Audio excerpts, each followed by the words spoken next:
বিকেলের এই অপরূপ সৌন্দর্যের মাঝে হারিয়ে যেতে কে না চায়। সোনালি রোদের আলো যেন মনকে ছুঁয়ে যায়। আর এই পড়ন্ত বিকেলে গাছপালার পরিচর্যা যেন কুড়ে নিয়ে আনে অন্যরকম অনুভূতি।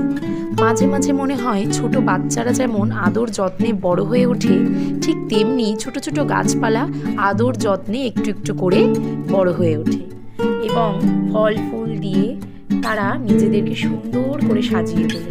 তেমনই দেখুন, ছোট্ট আমার এই বাগানটিকে আমি কিভাবে আদর যত্নে সুন্দর করে সাজিয়ে তুলেছি।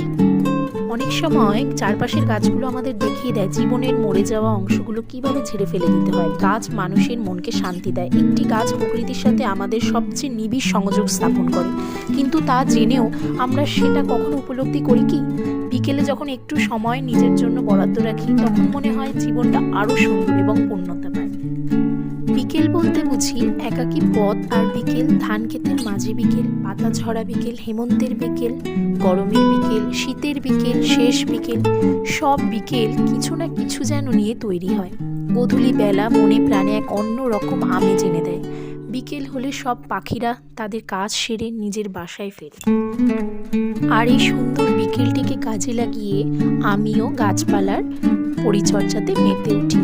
তাই আমি মনে করি সুপ্রভাত যেমন নতুন সকালের শুরুর প্রথম ধাপ, ঠিক তেমনি বিকেল হলো দিনের শেষের ধাপ। দিনের শেষের আগে সকলকে জানাই পড়ন্ত বিকেলের শুভেচ্ছা।